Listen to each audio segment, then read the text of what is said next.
Latest on the transfer news sanibona bafethu uvane lo. So I'm back again with indaba zakuBetway Premiership. Amathimba amaningi athenga engabe yakithi miyathenga na. Ngizoqala ngeindaba ezishisayo ke bafethu namhlanje kuthiwa iQatar Sports Club. Mina ikhumbula ke le club le seke yasayina uPercy Tau before abe free agent ubedlalela yona le club le. Kuthiwa isifuna omunye umdlali odlala kuyona iBetway Premiership. Kuthiwa they've begun negotiating with isignature kabani Lucas Ribeiro ufunwa iclub edlala le Qatar. Kuthiwa le deal le is close to finalizing as Mamelodi Sundowns are listening to iQatar SC. Asazi ke noma iSundowns bazovuma yini but engikwaziyo iQatar SC iclub le bafethu eyikhipha ngempela imali. Mina wakhumbuleka ama club adlala le ku Middle East anayo imali, they know how to buy players, they are not stingy with the money. So Mamelodi Sundowns they might let go of Lucas Ribeiro. We don't know right now ukuthi isituation imkanjani but ke ngizwile indaba kuthiwa Lucas Ribeiro missed i-training with Mamelodi Sundowns.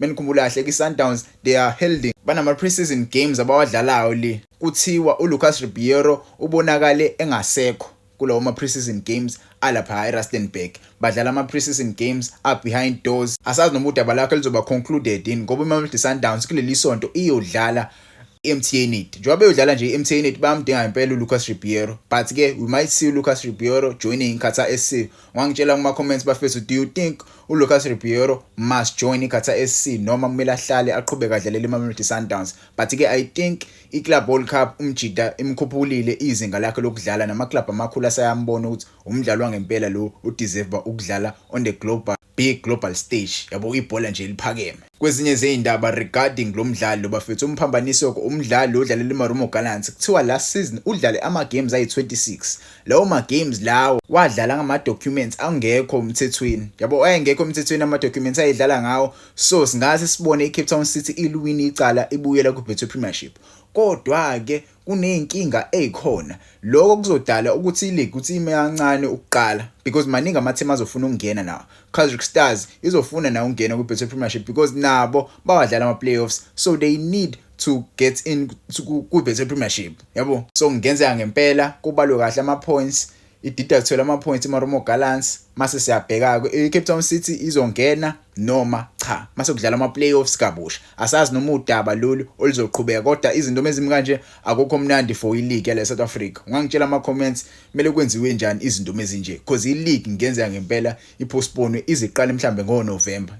Kwezinye zeindaba eziphume namhlanje, the Namibian defensive midfielder uPetrus lo mjida lo ubedlalela iCape Town City usejoine iclub yala eSudan. Angazi noma iseSudan noma iseSouth Sudan but ke iAl Hilal leyo club leyo seyijoine on a 4-year deal. iCape Town City iconfirmile umjida uyahamba weCape Town City uyojoina iclub yale eSouth Sudan. Yabo, iclub enkulu kakhulu ke le. Lo mjida lo izombooster ukuthi athole ama club amakhulu adlala eAfrica. Mjida umnandi ngempela. I don't know why amathima amaningi amakhulu lapha kuBetway Premiership engama approachanga efuna ukumsigna but ke it is a big deal for lo mjida lo uyojoin iclub yangempela edlala kwiChampions League last season. I think they were in the I think quarterfinals if I'm not mistaken. Yeah, babedlala nayo iAl Ahly. Kwezinye zeindaba eziphume namhlanje, iCAF Champions League neCAF Confederations ama prelims azothathwa ngomhla 12 August. Lapho khona sobona khona idraw ishawa. Ngomhla 12 August sobona iMamelodi Sundowns, Orlando Pirates kuCAF Champions League uzizobhekana namapha ama club kwema prelims. Mase sibona CAF Confed lapho khona iKaizer Chiefs neStellenbosch, so kubona ukuthi bazodlala namaphi ama club. Ama prelims ke bafethu ahlukene. iMamelodi Sundowns I don't think izodlala ifirst round ema prelims. Orlando Pirates yes izowadlala ama first rounds ama prelims. Reason why Sundowns ingezowadlala is because by club bafethu esedlale kakhulu kwiCAF Champions League. Yabo sebefike kuma knockout stages amaningi kwiCAF Champions League, so they are regarded as a big club in terms of iCAF Champions League. Orlando Pirates izodlala first round and the second round. Kaizer Chiefs and Stellenbosch they will play first round and the second round. Mamelodi Sundowns yona izodlala second round. So idraw le bafethu izoshawa ngomhla 12 August lapho khona sobona ukuthi ama club ale South Africa ayobhekana namaphi ama club ale eAfrica. Kaizer Chiefs hey. Kwezinye izindaba eziphume namhlanje bafethu idefender la eSouth Africa edlala le ngokudlala phesheya uCorey Ndaba ona 25 usemuve kwi-US lease on a 3-year deal from Scotland Kilmarnock. Wazalelwe eIreland umjida, uzalwa abazali bale South Africa, so umjida ueligible to play for iBafana Bafana. I hope uzobuyela ekhaya angahlali kulama club ale yabo mehlala le uzovela acabanga ukuthi owase Ireland cha wala South Africa kumele adlalele Bafana. Kwezinye izindaba eziphumile abafethu Durban City to consider signing the former Orlando Pirates striker oZakhelele Pasa. Indaba ekanje ngiqala ukuzizwa but ke nangu ku unplayable eyiposta namhlanje ngenzeka umjida ajoin Durban City. Menikhumbula kahle ke uKevin Hunt umjida wamsayina ngosikhathi esakwe SuperSport United. So yabo kunaleyo connection leyo umjida uzo add value ngempela lapha ku Durban City. Kwezinye izindaba eziphumile namhlanje bafethu kuthiwa uDanny Clayton has been appointed to be the new head coach of Durban City's DDC team. Danny Clayton ke bafethu the former Orlando Pirates Chippa United coach umjida uzoba ucoach omusha weDurban City FC DDC side. Ngiyambona ke la ademile with the technical team ye Durban City. Ade kunama games nje adedlalwa kuma Premier Cup. Ku Premier Cup umjida ade khona eyobukela abafana bedlala lapha.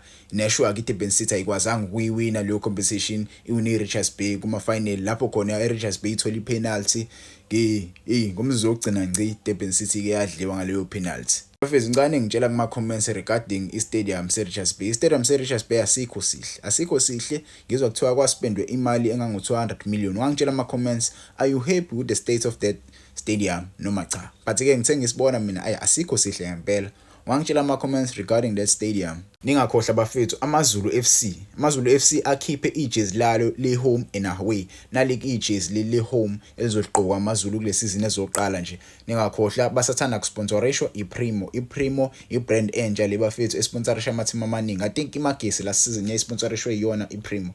So nakule season bayosponsorisha another Betway Premiership club okuyi AmaZulu ke bafethu avele nje ashaya the traditional green and white wabo. Ngangitshela ama comments uzizwa kanjani ngaleli jezi leli. Nayi away jersey yamaZulu imhlophe ke bafethu ijwayelekile sesijwayele ukuyibona iaway jersey yamaZulu ikanje.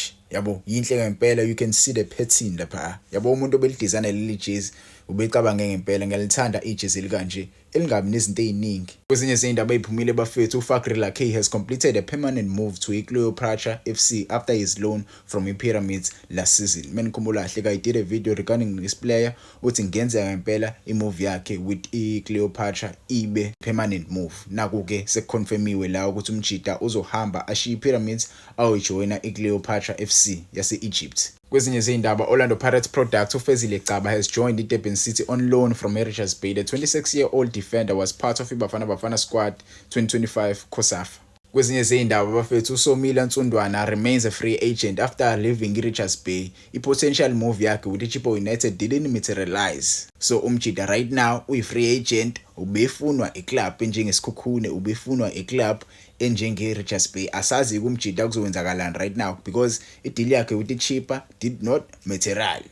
Kwezinye izindaba bafethu iwinger uAbi Sesane will join iMagesi FC from Isikhukhune United. He was on loan at Kaizer Stars last season but ke iMagesi have now bought him. Kwezinye izindaba bafethu iSimba SC ayiqedile ngempela ifuna manje uThapelo Maseko from Mamelodi Sundowns after securing uRashin Derok noNeo Mayema. Umjida ke is next in line to be signed by Simba SC. Nale kusazoba loan move, so iMamelodi Sundowns izolona abadlali bayo to iSimba SC. Ningakhohlwa bafethu ukungfollowisha lapha Instagram uVane Sports Vane_ angisiyena ulovane lo ozofica uma usuye Instagram usearch uVane Sports ungabheki uVane Sports lo onesithombe sami, bheke lo Vane Sports lo naleli page bafethu. Ngiyabonga for isupport eninginayo yona Vane Sports Instagram engathi singashaya u10k before December bafethu. Ama sponsors awambheki umuntu nama followers amangaka. Kumele leli page la Instagram madoda likhuli nalo. Ngiyabonga isupport eninginayo yona. Yize ama video kule into ngawashayi kakhulu ngisaneyinkinga bafethu enginazo but ke lezo inkinga ngizoyilungisa ngizoqhubeka ngishaya ama video bafethu. Ngiyabonga ngisupport eninginayo yona.